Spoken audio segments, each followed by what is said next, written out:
Bonjour chers étudiants, je vous remercie pour le soutien de cette chaîne.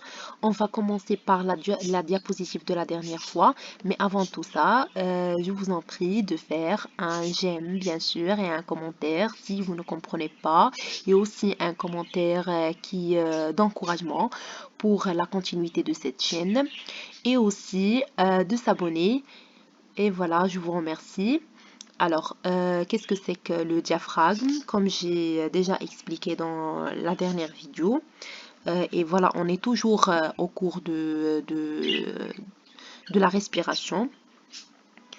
Alors, ce muscle, il est en forme de large nappe en dôme et la cavité et qui sépare plutôt la cavité abdominale de la cavité thoracique. Il est le principal muscle inspiratoire et au cours de la respiration calme, ce muscle peut-être le seul muscle inspiratoire actif. Il est amarré tout autour de la conférence de la partie inférieure de la cage thoracique, et la contraction de muscle fait tendre le dôme et donc abaisser sa partie centrale comme un piston qui descend dans un cylindre, et l'action des fibres costales qui élèvent les bords des côtes inférieures en augmentant ainsi la conférence du thorax osseux participe à la tension du diaphragme. Alors, la contraction des muscles intercostaux. Voilà, dans cette diapositive, on a les, euh, les muscles intercostaux externes se dirigent obliquement en bas et en avant de la côte supérieure vers la côte inférieure. Et leur contraction se traduit donc par une élévation de l'extrémité antérieure de chaque côté, et la tête vers le haut et l'extérieur, et augmente ainsi le diamètre du thorax osseux. La contraction des muscles intercostaux tend ainsi aussi les espaces intercostaux, et les muscles intercostaux internes sont dirigés obliquement en bas et en arrière. Leur contraction se traduit par un abaissement et rapprochement des côtes, et par conséquent une diminution du diamètre de cage osseuse, d'où leur rôle dans l'expiration active. Et les muscles intercostaux jouent un rôle important dans la respiration, surtout en cas de paralysie du diaphragme. Leur paralysie réduit les mouvements de la paroi thoracique. Le rôle des muscles intercostaux est très important. Leur forte contraction elle est indispensable au cours des mouvements expiratoires violents, notamment de la toux. Notons aussi que l'expiration est normalement passive. Pendant la contraction active des muscles inspiratoires, les tissus élastiques des poumons et du thorax sont étirés et mettent en réserve une certaine énergie partielle. Et l'expiration se produit seulement sous l'effet de la réaction élastique des tissus étirés. Par contre, les muscles expiratoires deviennent actifs lors d'une expiration volontaire active et lors des fréquences de ventilation très élevées. Et voilà les conséquences de la contraction.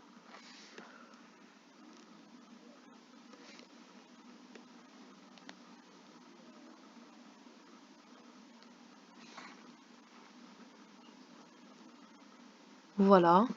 Alors on passe aux muscles abdominaux.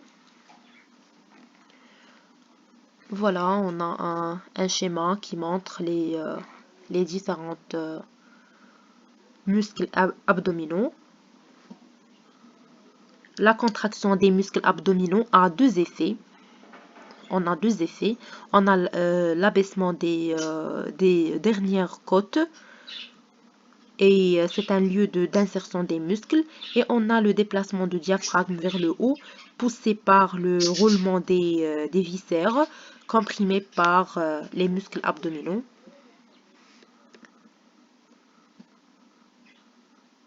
Et alors, pour l'importance des muscles abdominaux, alors il assure le tonus nécessaire pour le maintien de la posture, bien sûr, et soutient aussi les viscères abdominaux.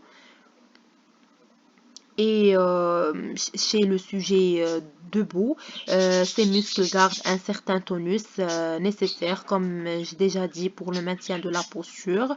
Et il a un rôle très important au cours de l'expiration. L'action des muscles abdominaux devient intéressante quand la ventilation augmente et se relâche en inspiration et se contracte en expiration et lors de la toux ou les vomissements.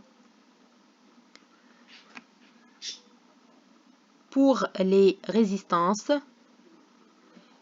on a les résistances élastiques du thorax.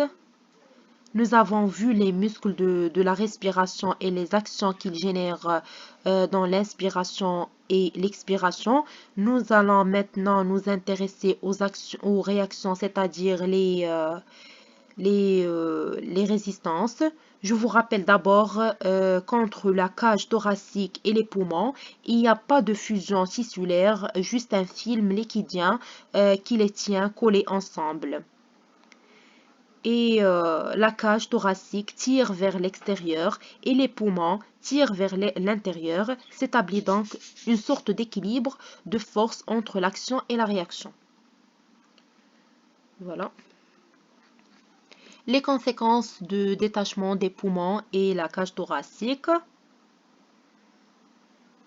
Si les poumons se détachent de la cage thoracique, ceux-ci se rétréciront et vont avoir un volume beaucoup plus petit et le volume d'air qu'il contient devient plus petit que le volume résidentiel, alors que la cage thoracique, libérée de l'emprise des poumons, va voir son volume accroître. Et pour cette diapositive, on a l'élasticité des poumons. Il dépend essentiellement de deux éléments nécessaires. Voilà, les fibres élastiques et la tension superficielle. Et c'est-à-dire lorsqu'il dépend des fibres élastiques du parenchyme pulmonaire, la force centripète qu'elle exerce diminue quand le volume pulmonaire diminue. Et la tension superficielle à l'interface entre le gaz alvéolaire et le surfactant alvéolaire formé d'un film liquidien qui recouvre la paroi interne des alvéolaires. Et cette substance est d'une très très grande importance physiologique. Rôle et importance de surfactant. Qu'est-ce que c'est qu'un surfactant? C'est une substance tensioactive. Elle a une importance capitale. Elle assure la stabilité des alvéoles les uns par rapport aux autres. Le surfactant, il joue en neutre un rôle dans la perméabilité alvéolaire et anti-odémateux et dans les mécanismes de défense contre les micro-organismes. Et voilà.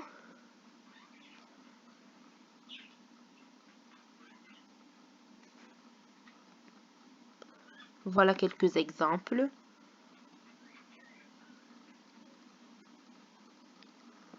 Voilà, exemple, on a une pression, tension, volume des alvéoles. Lorsqu'on souffle un ballon en caoutchouc, est difficile au début, mais devient de plus en plus facile avec l'augmentation de son volume. Voilà. Cette expérience, on a deux ballons identiques en caoutchouc élastique. Le premier, c'est un ballon bien gonflé en air. Le deuxième, un ballon moins gonflé en air. Et la logique voudrait que l'air se déplace du grand ballon vers le petit pour établir un certain équilibre, mais ce qui se passe, c'est l'inverse.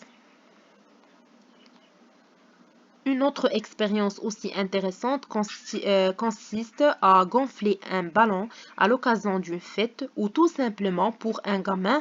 On remarque rapidement qu'il est difficile de commencer, comme on a vu dans l'autre diapositive, on a une difficulté de gonflage, mais ensuite ça devient plus facile et on peut continuer à le gonfler jusqu'à l'éclater. Alors qu'on peut s'attendre à l'inverse facile, au début difficile, à la fin. Et voilà, on a en loi ce qu'on appelle la pression ou la loi de Laplace, la pression transmurale, delta P, d'une bulle de gaz dans un volume, c'est-à-dire la différence de pression entre l'intérieur et l'extérieur de la bulle est donnée par la formule. Voilà cette formule. Delta P est égal à 2T sur R. On l'appelle ce loi de Laplace. Pour un tel système, Laplace a montré que la tension T exercée par la paroi d'une bulle sphérique tendait à contracter la bulle et que la pression du gaz à l'intérieur de la bulle tendait à la faire augmenter de volume.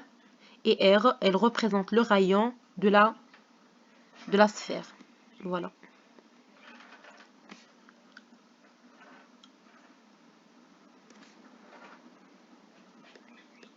On a un cas, on appelle le cas des alvéoles pulmonaires. Ces deux propriétés, ce qu'on appelle la tension superficielle et l'élasticité des tissus. Elle assure la stabilité des petites alvéoles et empêche leur vidange dans les alvéoles plus grandes. La présence d'une substance tensioactive est indispensable à la stabilité des alvéoles. Cette substance appelée surfactant pulmonaire n'existe pas chez le fœtus immature, ce qui entraîne la mort suite au syndrome de détresse respiratoire, maladie de la membrane hyaline.